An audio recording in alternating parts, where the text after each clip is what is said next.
Back for another show. So how's the week been? Are we live? We're live. Oh, okay. Hello. Mate, I tell you what, this has been one of the most...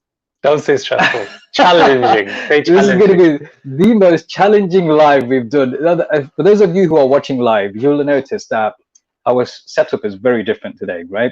And that's because we had some tech issues and we've had to kind of put some innovative measures in place. Like really innovative. If you saw what we were streaming off right now, you'd think you're a bunch of novices. You know, how the hell could you? But you know what? It looks more professional. Or what they could be thinking, you guys are flipping awesome. You know, yes. You guys have sorted it. The game. You mastered your trade. Or they'll be thinking, you know what? These guys, nothing phases them. They'll just soldier on. You know, no negativity is going to affect them. But it is what it is. And we had some kind of glitches and we worked through them. In fact, we only managed to get things working in the last couple of minutes and we went live straight away. Seconds. So in the last few seconds. Even seconds, yeah, definitely. You know, this has been something, hasn't it? Yes. For a second, we thought we had something working, but there were some other challenges. Which is the thing. The thing is, you always do your due diligence. You always come in an hour early, whatever, set up, check everything. Yeah. And I'm always like, it's clockwork, it's autopilot. You know, do we need this much time? Exactly. And today, I've come to realize, you know what? We always need extra time. You need extra time. You can never be too prepared because some things you just can't prepare for, isn't it? Yeah. So that time served us well today. But it also brings us on to our topic because today's topic is about adversity, failure, haters, and all the rest of it. Yeah, it definitely is. That's you know what today's... There's going to be people watching today who are going to be thinking some of those things. Hopefully not all, because, you know, it's not like it is. You know, this is the thing. I mean, we've had... Look, everybody who lives through life will have faced some kind of an adversity or some kind of a challenge, or some people who aren't, you know, maybe the biggest fans, or they'll think, you know, you're not going to be able to do this. You know, this isn't good for you. You have fans on one side and you have what we call frenemies on the other side. Frenemies, I like that. Yeah, friends who are really there to kind of chop your roots. Or they don't really want to see you do well. Now, you can never doubt someone's sincerity, I guess, in the whole scheme of things, unless you know them really, really well and they have a track record of saying one thing and doing something else. But you know, it reminds me of the situation that occurred with me when I used to employ salespeople in an office. Right, these were all people who were self-employed. They had no basic salaries. Right, I was one of them at one stage. After I graduated, I needed to earn some money for the LPC, so I went into a sales job. It was a commission only job.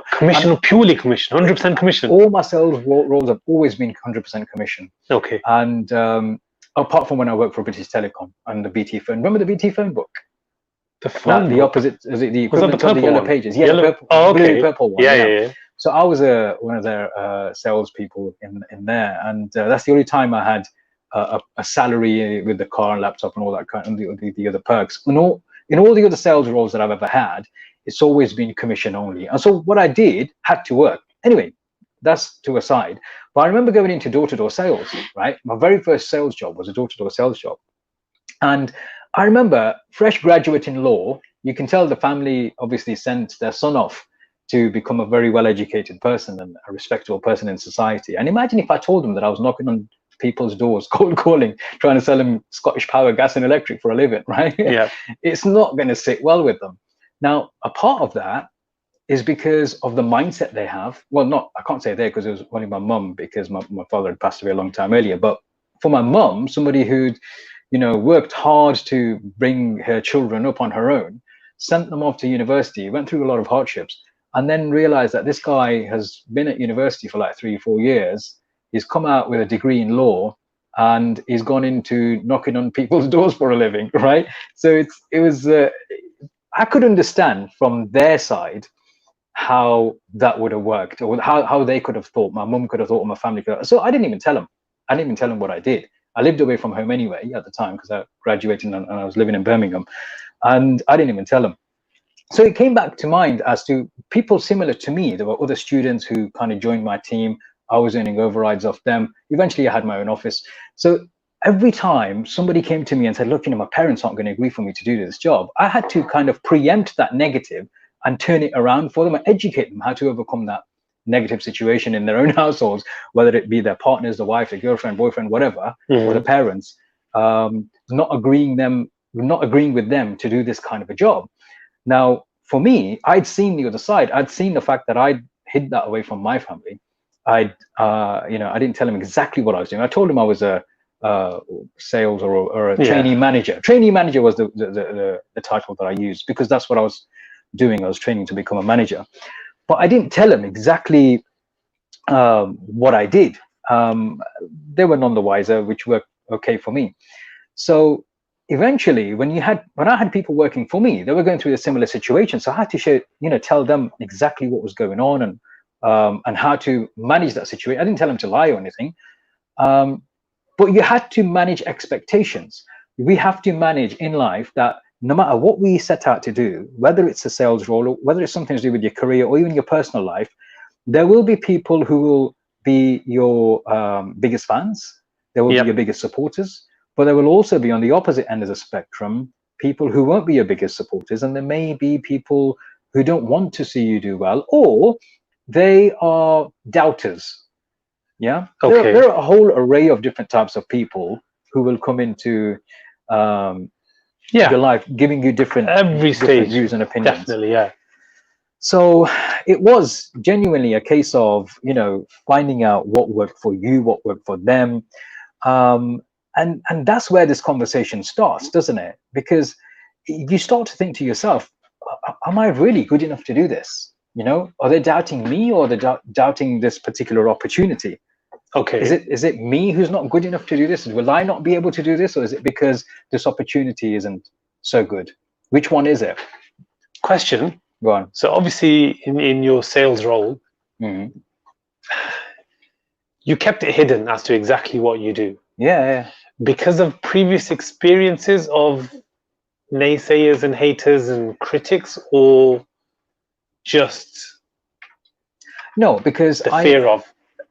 Look, the thing is, I understood because that's fairly early in life, isn't it? Yeah, I was in my early 20s. I was 21, 22 years old. But I understood from an early life that there is a culture within my household which is not going to be easy to break straight away. It was easier for me to avoid telling them exactly what I did than try and break that culture from a distance. Yeah. Okay. So I know there's a mindset, and this is often what stops people from taking action. Their fear of what other people might say. Log kya kahenge. Yes. So I can guarantee my mum would have been one of those people who would have thought, what will people say if they find out you're knocking on doors and trying to sell things to people? You don't get a basic salary. You're replacing your shoes every three or 2.5 months because they're worn in so often. Wow, this is back when you used to walk, yeah? Mate, we did some serious mileage. I lost a lot of weight, and in the beginning I wasn't making any money. But where's it come from? Where has that acknowledgement of people will hate and criticize come from? It comes from within, in your unconscious mind. Yeah. Okay. You don't always consciously think that, but at the back of your mind is the thought process that's going on. And there are a couple of reasons why people fail sometimes in life. The main reason is fear. There's a fear of failure, but there's also a fear of success. We'll come to that later. There is a fear of success. Okay. The fear of failure has a lot of different angles to it in itself. There's the fear that, okay, it might not work, and I'll have lost my time, my investment, or whatever it might be, right? Mm-hmm. It could be a fear of being seen as a failure by the people around you. It could be a fear of, hang on, I've had these ideas, but if this doesn't end up working, I don't have any backup plan. Some people hold on to ideas in their minds thinking this is a fantastic idea, and that's all they have. Now, if they fail in their ideal situation, in the ideal idea, what do they have left? Do you get me? So there is a genuine fear of failure. There's a fear of the consequences of failure. That goes deeper. That's like shoving the knife in and now twisting it, if we were to explore that. So what are the implications of failure? That goes beyond just failure itself. And then if you have responsibilities like I did at the time, that's a bigger thing to weigh on the scales. If you have less responsibilities, you're going to be more risk averse because you have a lot more to lose, generally speaking. Yeah. Well, you should be, at least. Well, that's also debatable. Really? That's also debatable, depending on how well you've calculated that risk. Okay. Well, that's my risk management hat on there. But if the risk appetite is there, you can take that risk. But again, it all depends on how well you've calculated those risks of failing, and whether that failure is now. And then it also depends on how much effort you're willing to put in to make anything a success. The fear element is a big element, because when doing something like this, let's say, take my example, the door-to-door sales example, it's going against the grain, isn't it? It's going against it. How many Asians would you see, Pakistani households, who would encourage their children to go and do door-to-door commission-only jobs? At the time, I couldn't tell you, but now, well, since then it's changed, hasn't it? Well, since then, the door-to-door industry has changed as well. Look, we're talking about growth. Growth isn't meant to be comfortable. Yeah. In whichever way we look at it, if we're looking to grow in our lives, in professional lives or personal lives, it's not meant to be a comfortable experience. It's supposed to be something that stretches us. In time, we can get to a stage where we are growing bit by bit, as long as we've got the stability to be able to take those risks.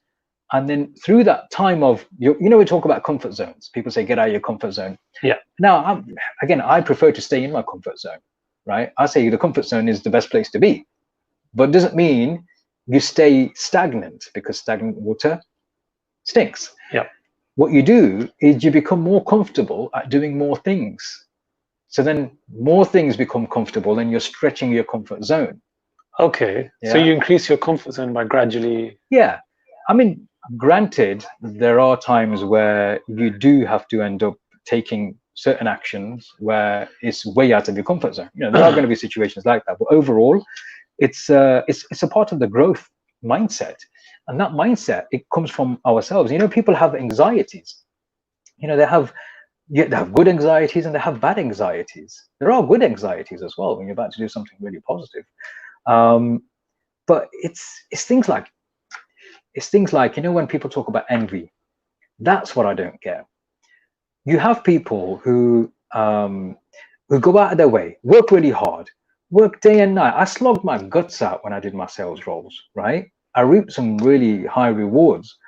Nobody saw in the family what I was doing. They just saw the nice car and the flashy suits and all that in them days, right? This is the thing. We as a people, sometimes we care too much about what other people will think. And you can say, Majid, you're guilty of that. You didn't tell them because you cared about what they thought. You're right, but for me, it was easier to avoid having that conversation and having that conversation, changing the mindset at the time. With hindsight, now I can have that discussion and say, this is what I did at the time. I was working from 8 o'clock in the morning all the way till sometimes 10, 11 o'clock at night. I used to come back to my flat exhausted. I'm back every day, 6 days a week. Well, sometimes 6.5 days a week. And we used to, I was very competitive. Before the sales roles, I was a very reserved kind of a person. I didn't talk to many people. I'm a shy guy. Through uni? Shy guy. Yeah, I'm sure you were. Yeah, I was a shy Okay. guy. But what we hope to understand, Ali, is that we're all unique in our own way. Where's the hate? The hate. Straight up question. You've got a nice car. You're wearing flash suits. Yeah. You're making money. Yeah. But nobody knows where it's from or why it's from. Yeah. Yeah. Obviously, you're partially to blame. You get that, right? Because they're just seeing you roll up in a flash car, not knowing nothing. Yeah. They're partly to blame because they're not seeing the slugging and the slogging and the 18 hours a day. Yeah. Do you know what I mean? Yeah. What's the fix to that? Is that just human nature? What's the what to that? The fix to that. The fix to that. No, I think this is always going to be a gradual thing. When we get challenges like this, we have to overcome those challenges by changing the mindset of the people. Like this thing about racism, religious, any kind of discrimination. Yeah. I say this comes under discrimination as well. These kind of things also come under discrimination. You're discriminating against somebody for the kind of work that they do, or the status they hold in society, whether it's the color of their skin. We would talk about the racial discrimination, religious discrimination, what beliefs they have. This is also a form of discrimination, and it's a part of our unconscious mind. Is learned behavior most of the time. They say 95% of our actions are controlled or dictated by our unconscious mind. Only 5% are by our conscious mind. Yeah, a lot of these learned behaviors we can overcome, but they require gradual change. Yeah, if somebody wanted to overcome certain inhibitions, or if they felt they weren't confident enough to do something or take certain steps, yeah, they can take some coaching or hypnotherapy. But the reality is, the most important thing is to take action, irrespective of that, irrespective of the fear of whatever it is. There is hate, but I think sometimes hate is a strong word. I think there's a lot of criticism from people in terms of look at so-and-so's son or daughter, what she's doing or he's doing. They have a habit of talking, but why do you let that affect you? That's a choice, isn't it? That's a choice. You decide how people are going to make you feel, or people's words are going to. You're going to decide how much you allow somebody to have an effect on you. It's your decision. It's nobody else's. Okay. It still doesn't explain one thing to me though. Why? Why is it that, and you've probably heard this said many times, they want to see you be successful, just not more than them. Yeah. Do you know what I mean? Yeah. Like, I want you to drive a nice car, yeah, just not better than mine. Not better than mine. I want you to live in a nice house, just not better than mine. Is that a learned behavior? Yes, I think it's a lot to do with the way you have part of partially upbringing, partially the way you see people around you behaving. And if they've behaved like that, you're more likely to behave like that. I'm not saying it's all down to upbringing. I'm saying some of it is, if not a lot of it is. I think between the ages of 1 and 6, children look to impress and seek approval from their parents. Now, if you're approving the wrong habits and not approving, or not seen to be approving of some of the good characteristics in a child, then that's going to be amplified throughout their lives. What we see around us has a big effect on us, unless we come into a consciousness, an active conscious decision to make some changes. And that only happens when we get to understand ourselves. You see, confidence comes from knowledge, in my experience, in my opinion. When you have knowledge, you're naturally more confident at doing anything, any task. Let's take driving a car, for example. When you first learn how to drive a car, you're slipping gears, you're not changing gears properly, you're over-revving, under-revving, understeering, oversteering, whatever it might be, yeah? I didn't know that, by the way. I was a good driver at Yeah, whatever, 14. I believe. Oh, 14. Well, that explains when it. I had my first car. When you were 13, you couldn't have done it, could you? Right? So at some point, you needed to learn how to do the cruise control and everything consciously. Now we're at a stage, or shortly after, you get to a stage where you are able to do all those things on autopilot. Now the knowledge is there, and so is the experience. The problem we have is, as human beings, sometimes we sell ourselves short. We end up, this is what they call is imposter syndrome. When you feel, oh crap, someone's asked me to do this, and they think I'm really good. They might find I'm a fraud, or might find I'm not as good as they think I am. And these are thoughts that go through someone's mind, thinking they're actually not good enough. Okay. And they give themselves reasons to back off or not take action. So that's what we call imposter syndrome. We feel like we are an imposter. Yeah. Oh, so you're not actually an imposter. It's just a syndrome where you start to feel. Yes. It's the way you feel. So this isn't the whole fake it till you make it. No, you may be, you actually may be really, really good. You may be shit hot at what you do, but you can't see it. You start to doubt it. You start to doubt yourself. Yeah. Wow. Other people can see how good you are. You're producing consistent results. You're making change wherever. But people are genuinely, I've gone through this myself at times, you know, and I've doubted. This is way in the past, you know. Wait, what were you not good at? Or what did you start to think you're not good at? There were, you know, when I was working in the Middle East, for example, there were certain parts of the contract or certain parts of the scope of works which I got involved with, which were really high level, right? And these were like communicating with senior stakeholders, members, representatives of the royal family, for example, the seniors of certain organizations and stakeholders.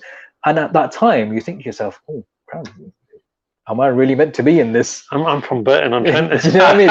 Little lad. I'm from Bunna area. The Bunna area, yeah, Bunna area lad in this royal environment. Yes. And then you start doubting yourself. Not to say, you know, I deserve to be there because I'm a royal. I might be a Mughal, but you know.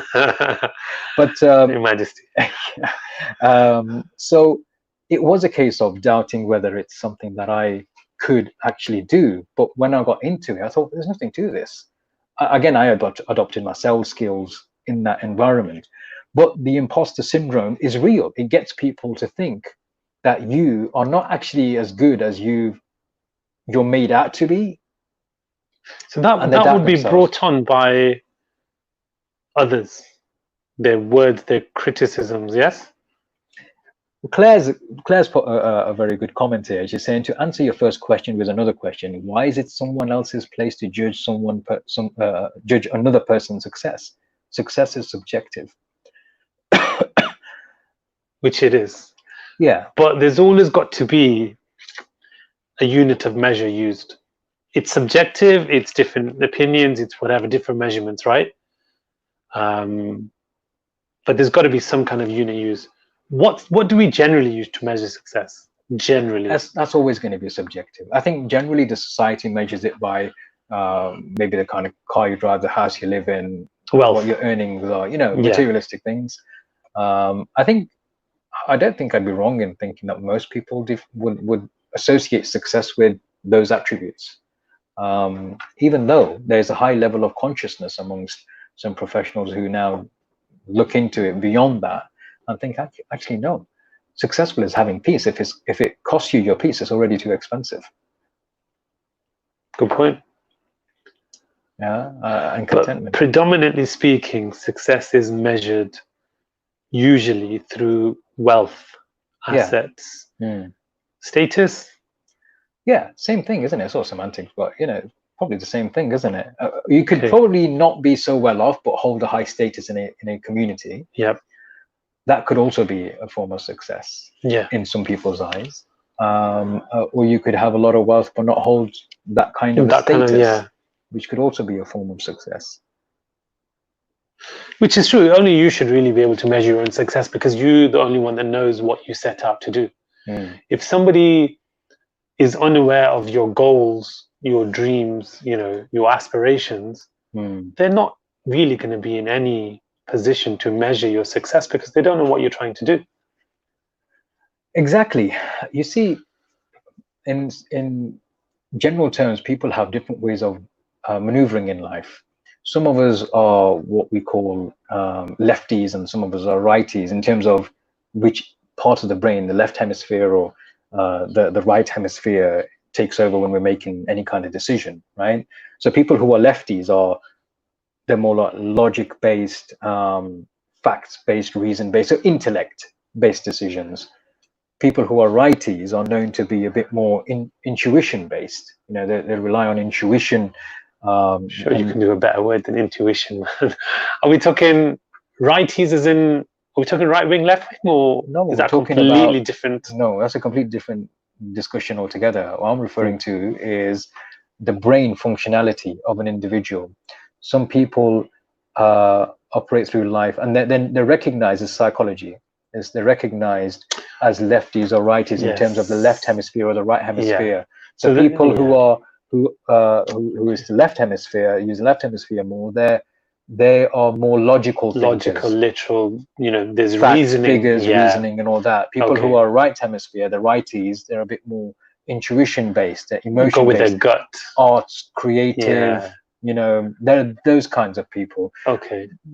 The ideal state would be to have like a whole brain state, you know, where you can mix the two, or know how to mix the two, when to mix the two. Which is rare. I think most people lean one way or the other. Yeah, I mean, Ibran says, when did anyone ever measure success with how happy a person is? Always based on materialistic things. This is the problem, isn't it? This is the problem. This is the problem with somebody else measuring your success. Yes. When we talk about, for example, the Forbes rich list, or which athletes made the most money this year, or which, you know, actors had signed whatever deal, whatever, that is as far as the measurement of success goes. But you don't know if that person set out to make £1 million or not. Maybe they set out to, I don't know, achieve a goal, design a product, and they did that. And in the making of that product, they sold millions of it and became a billionaire. But their success isn't in that billion. Their success is in having something that works. Exactly. You know, that's their goal. Yes, I think the fundamental question is, why let other people's perception or interpretation of success fall on you? Why adopt it? Why be affected by it? I think there is scenarios where it does work. For example, go on. Athletes. Okay, yeah, but that's not what we're talking about, is it? No, but the point being is, outside of general life, a football player, or, you know, any sportsman or athlete, outside of that, because we know what they're doing, a weightlifter, the guy who lifts the most kilos, whatever it is, wins. That's success, right? Because he's come first, second, whatever it is. But in general life, it doesn't work like that. Outside of knowing exactly what somebody set out to do, we're none the wiser. You know, if somebody was to measure Majid Maris's success, Majid Maris, did I get that wrong? Wow. Why does everybody get my name wrong? I get it now. It's not that hard. I get it. At least it wasn't. Just stick with magic. So if somebody is to measure Majid's success, I'd slow down there. Yeah, you have to. Where do they stop? Nobody is in a position to measure Majid's success other than Majid. Other than, it should be the case. Yeah, it's not, but it should be the case. The only person who should be measuring the success of me is me. Yeah, and then work on that. You know, I should be the one determining or understanding whether I am successful by the criteria I've created. Yeah. Now, what my criteria is created on could be right or wrong as well. My own Can it be wrong? criteria, yeah, of course it can be wrong. If my criteria is based on something which is ethically wrong, morally wrong, religiously wrong, you know, there are things in there which I would have to do which contradict my values. See, that's a different conversation, though. You've set out to, I don't know, give me an example of something that's ethically wrong, a goal that's ethically wrong that Majid may or may not do. No, I'm not talking about the end goal. I'm talking about the process leading up to achieving that goal. So if I've set a criteria, this is what is success. I don't first of all think success is a destination. It's a journey. So cliche. Success, of course, is a destination. No, it's not. No, it's a journey. You may, let's just say you've achieved something, right? On the way to achieving something, you may have been successful or failed in certain steps. Okay. Yeah, that's a part of the journey. Yeah. Now, if you chose the wrong means to achieve that thing, then even though you may have achieved that thing, I don't think you were successful, in my opinion. Okay. Right. You could be achieving one thing and then realizing, actually, I want more.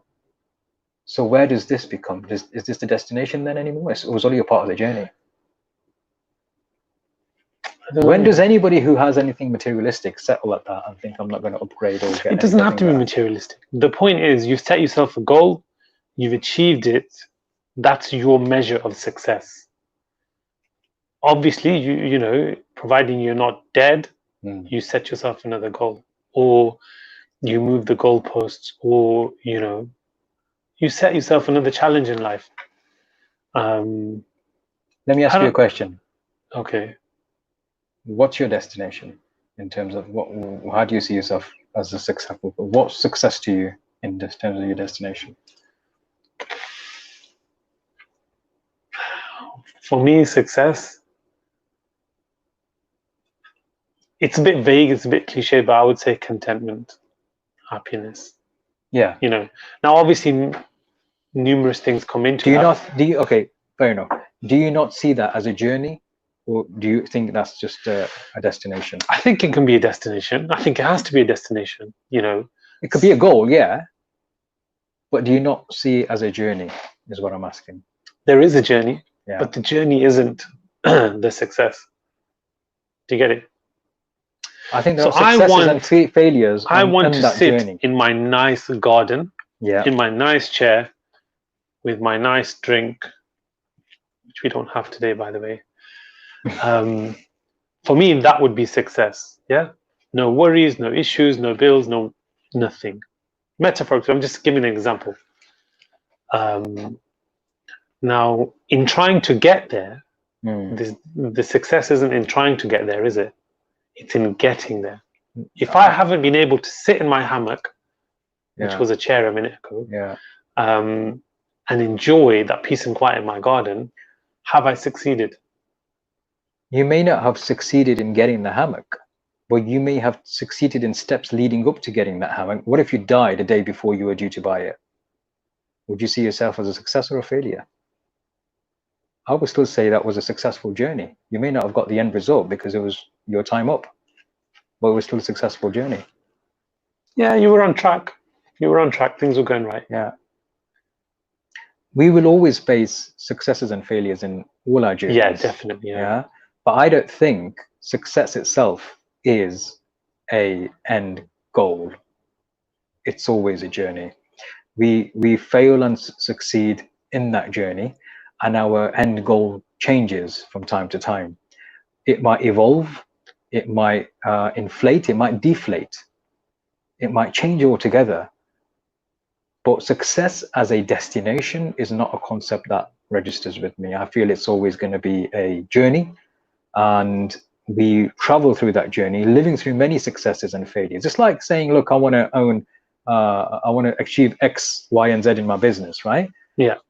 Well, people who set out to do that and then don't celebrate the small wins, they're not enjoyed it.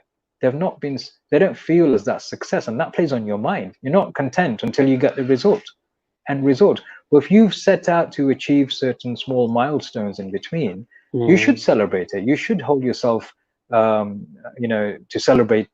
Fantastic, we've achieved this now. This was a short-term, mid-term, or long-term goal. We've got it. And you should celebrate. Some people don't even do that. They say, okay, I'll celebrate once we've got that house or that car. That's me. This. And that's I enjoy the journey. I enjoy the challenge, all of that. But you don't enjoy it as much. Not as a success. I wouldn't. The danger there is you stop appreciating what you already have.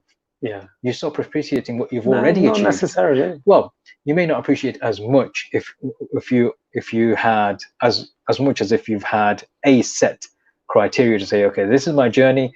This is how I'm mapping it out. This is short-term, mid-term, long-term, whatever goals there are. Once I've achieved this, there's going to be a cause for celebration, this celebration, whatever. It might not be a celebration, but it's that's a recognition. In going back to what you said earlier about a child from the age of 1 to 6 looks for approval and looks for, from their parents. Thinking of that age, there's a lot of play fighting, play racing, play whatever. Yeah. And you're letting the child win, yeah? Okay. Or there's a lot of teasing. Oh, boys are better than girls. I'm better than you. This. Oh, look, my sandcastle's better than your sandcastle. What doesn't follow up quite often, not all the time, is then in latter stages teaching that same child to appreciate the runner-up in the race, or the other kid's sandcastle, or defeat. Ibran mentioned a very poignant point here. He said, what about Nobel Peace Prize, for example? I'm not sure anyone who gets nominated or wins the thing is setting out to do so, right? And that comes back to this point you mentioned about being runner-up and stuff. What is a runner-up? What is a winner? Who holds the criteria? Are we going to let external? Okay, they're recognized things. They've become a recognized thing, right? Yeah. Sports aside, look, there are set goals in sports and there are set figures in sports. You break that, and you're there. You are the one. Whatever.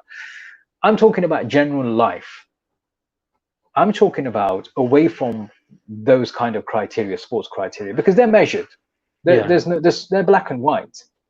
But in general life, because there's a consensus on who is a winner. The first one to cross the line is a winner. End of, right? Yeah.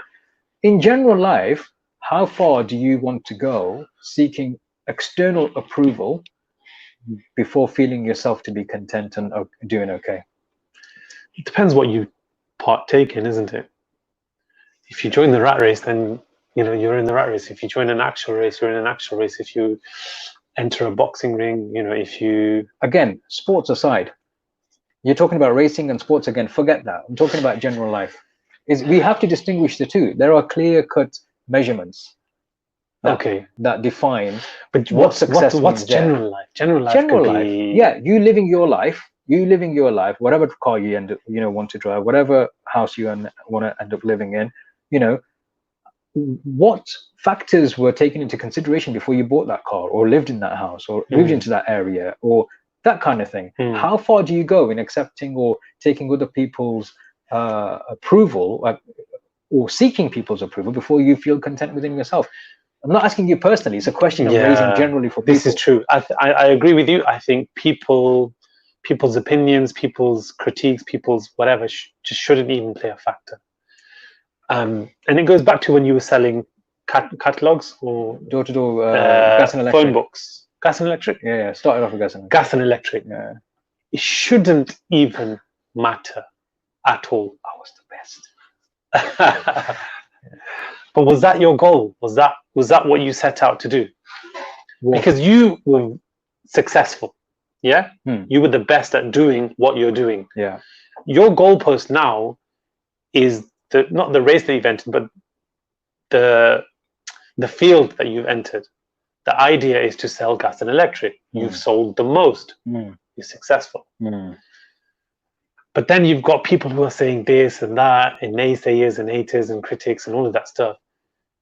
Shouldn't play a factor at all. Yeah, it shouldn't. But it does. It does for people who lack emotional intelligence. Sorry, that probably didn't come out the way it should have come out. Wow. Okay. Well, it's true to a degree. I think it is. I think it's true, because if look, as we go, for want of a better word, it's people who are more righties, aren't they? I don't know. Then people who no, people who are righties will probably feel more. Have you changed? I think I have. There are a lot of things that don't bother me anymore.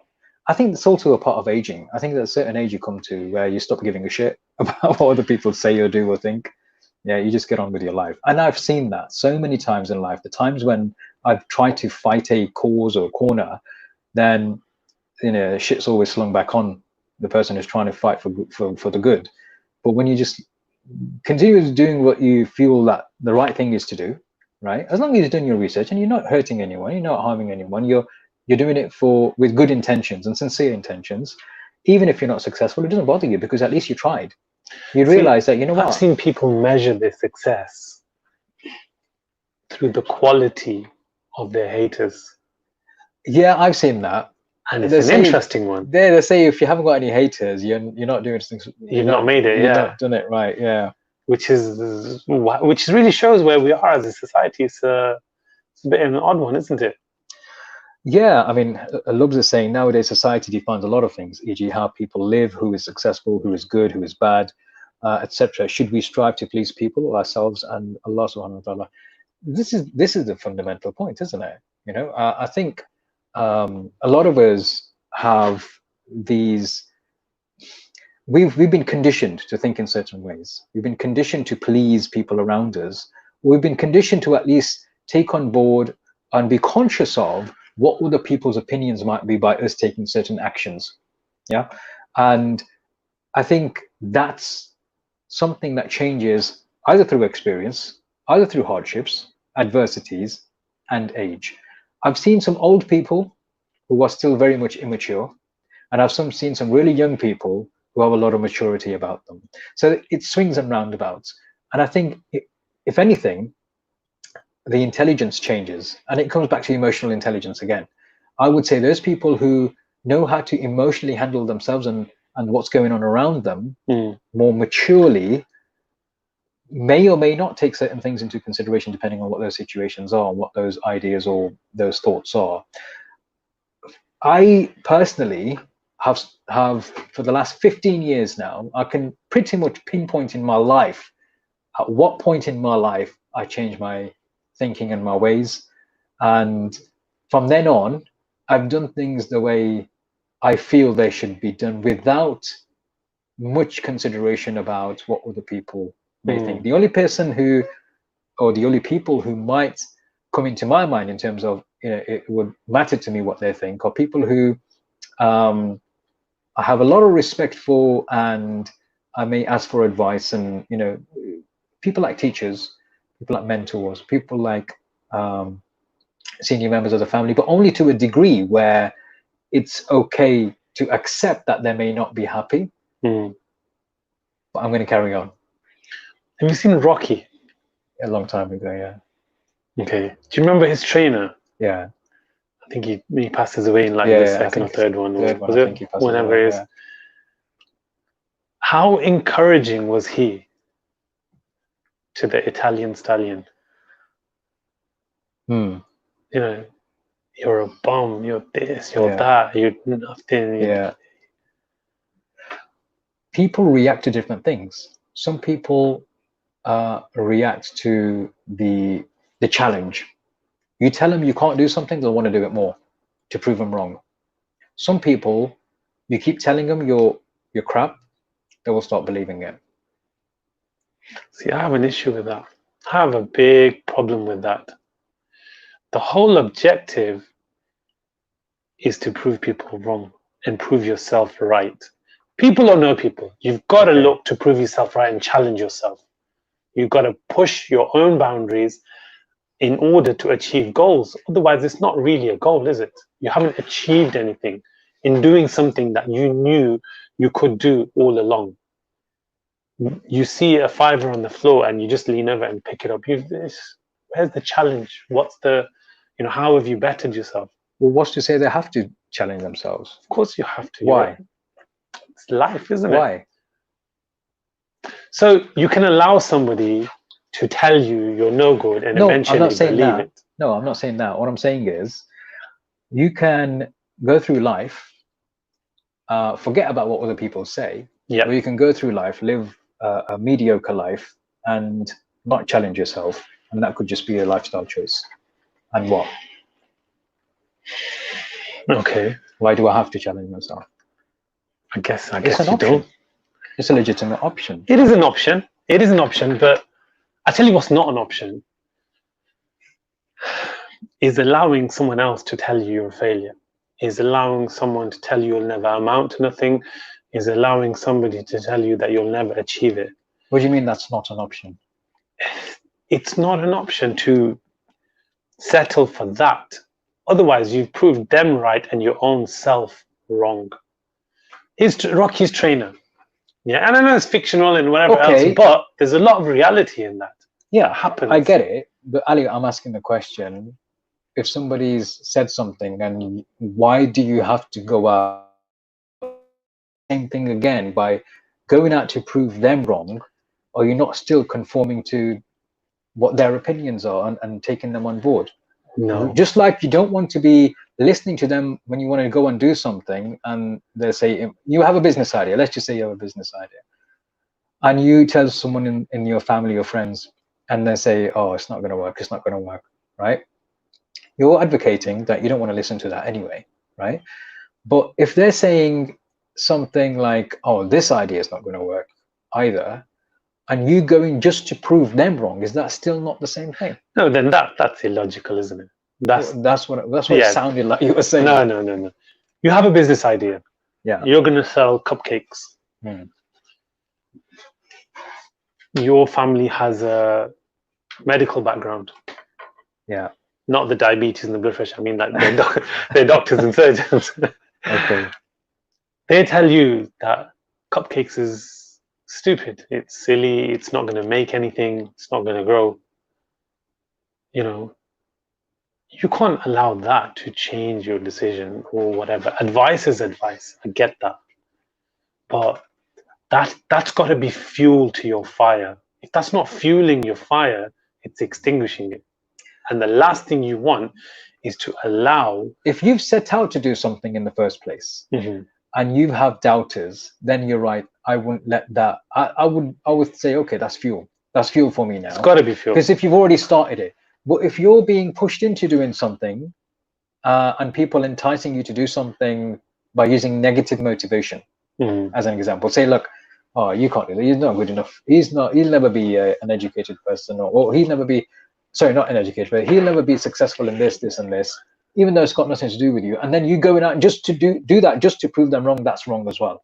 Yeah, then they played you, haven't they? But here's an interesting one. Lub says, why is the approval of society is what disables people and defines what's perfect and right. How sad. We live in a society that tells us what's okay and what isn't. I've come to realize that there are many people pleasers. We shouldn't care about the opinions of others. And you know what? This ties in quite nicely with people with disabilities as well. People who have some form of learning difficulties, some form, and it's how they are viewed. Take remember have you ever watched a movie called Tare Zameen Par?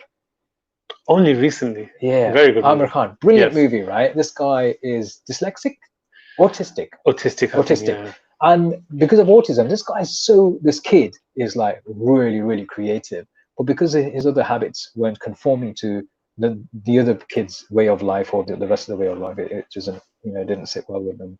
One should do what pleases them. Yes, extinguish the fire, brother. I can't extinguish the fire. No, that's the worst thing to do. Because that fire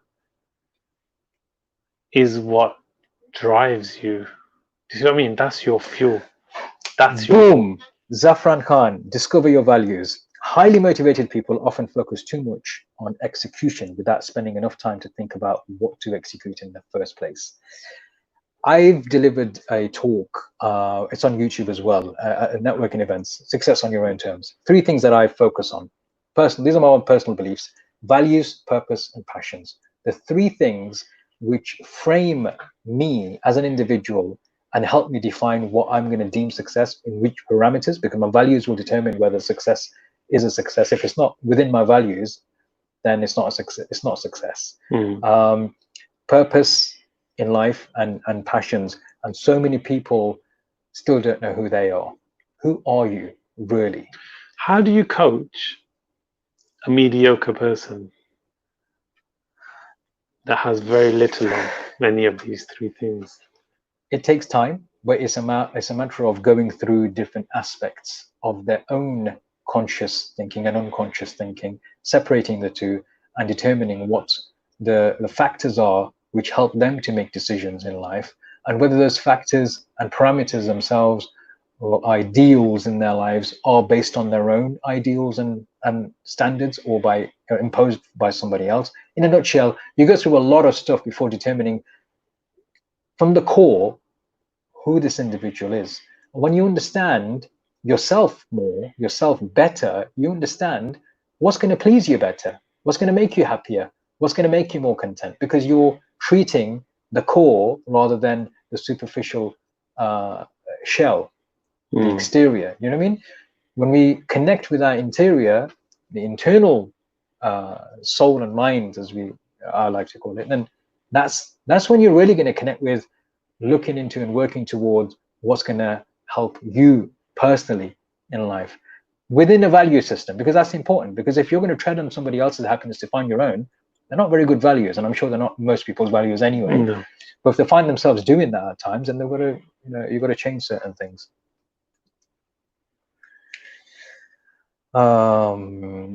We have come close to an hour already. I feel like we just started. I feel like it as well. I think I've done a lot of talking today. We had a couple of topics. Third time lucky. What do we do differently after falling short, if anything? If you don't do anything different, you're you know my opinion on this. Some people say never give up, and I've noticed a couple of friends who I have in the coaching mentoring industry who have spoken about this as well. We have similar views. Sometimes it's sensible to give up. The people who know what they're doing, they know when it's the right thing to do, when it's the right thing to just give up and move on, do something different, go for something different. Sometimes if you've tried and tried again, I mean, Einstein once said the definition of insanity is doing the same thing over and over again, expecting different results. If you try different results, you've asked for the right help, there is a time where you have to just stop being stubborn and say, okay, look, I'm going to move on from here. It's knowing when that time is a completely different thing. But when the shoe's on the other foot, what if somebody else has wronged you or done things or said things, and how often do you give them a chance? Are they worth it? Or does it depend on who they are, what relationship they have with you? I don't think the relationship matters. I think the fact is it a behavioral trait? Is it a characteristic? Is it, a learned behavior can change over time. But if it's a trait in that person that you've seen time and time again, then what do you really want? Yeah, it just doesn't bother you, does it? So, why so often are we quick to write off a person's venture? I think we've kind of gone through that now, haven't we? Yeah, I think that is an interesting topic, actually. And I don't want to say it's not fear of the unknown. It's just, it relates to the unknown. Sometimes it's the fear of the unknown. Sometimes it's the fear of success. Some people see, I have a lot of elders, I think, as most people do.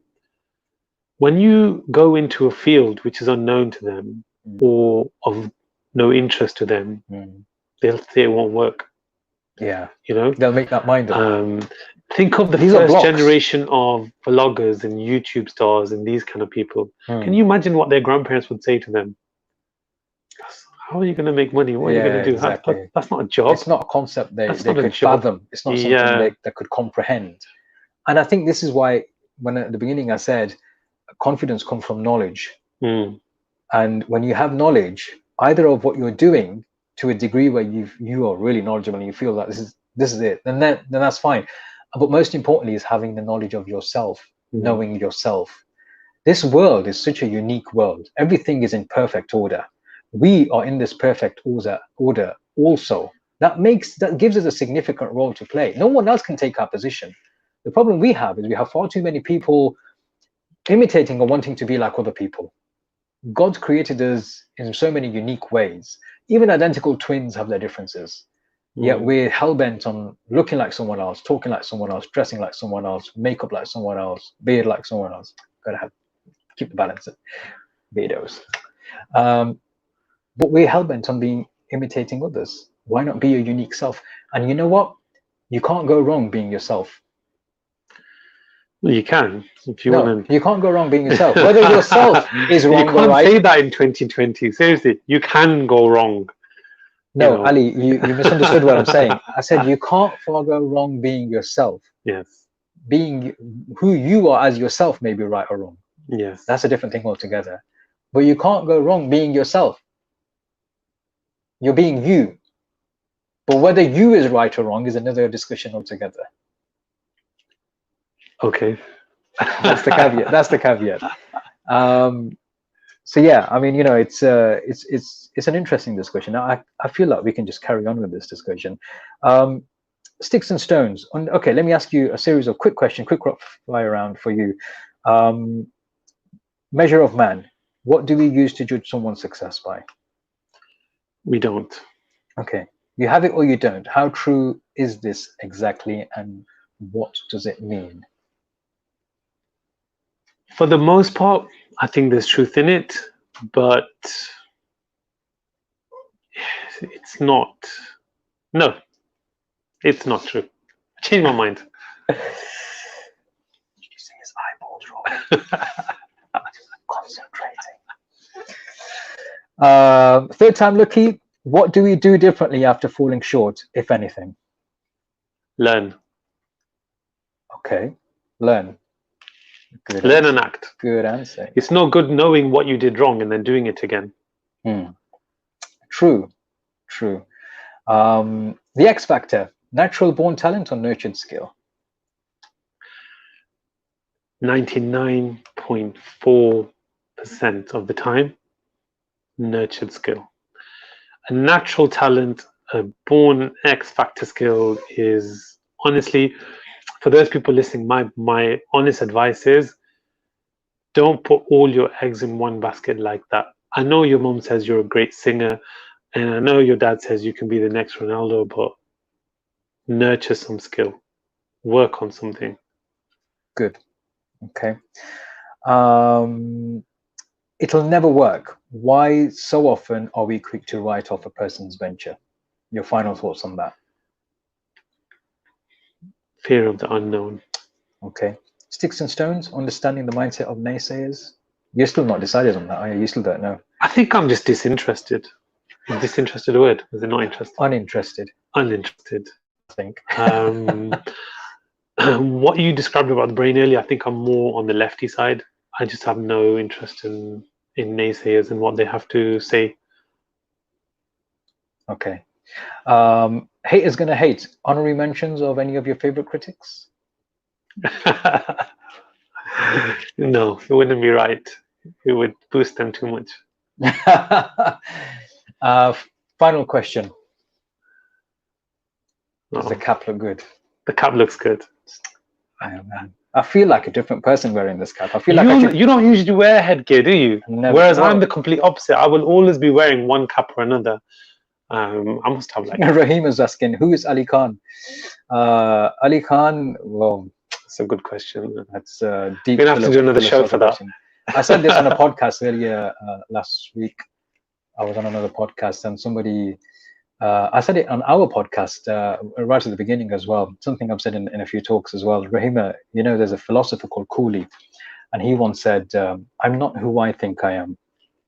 I'm not who you think I am. I am who I think you think I am. am. So who's Ali Khan? Something for you to think about. He is who you think he is. So whether that's a positive or a negative, you'll take it. You'll take anything right now. Easy now. It's dinner time. It's been, you know what? I'm proper fired up, and it's been a full hour since we've been on the show. Ladies and gents, thank you so much for tuning in. Always a pleasure. Yeah, I mean, we will. You know what? We've had such a mixed day today. Well, it's been a bit of a roller coaster. With the issues and the technical difficulties and everything else, and the people watching now thinking with the format, it was all planned. Everything was planned. It was meant to be like this. Yes. So yeah. Well, it was lovely to have you with us. Thank you, Zahib. It was lovely to have you with us. Thank you, everyone, for the comments. Do like and share the feed so other people can, entertain themselves. Like our pages, Beardos Media, on Facebook as well as YouTube. By the way, we've never plugged in our YouTube channel properly. So if you guys have got a YouTube account, just go over to Beardos Media. You'll see our mugs on there, and subscribe for us. Will you? Be a star. We haven't set up next week's topic.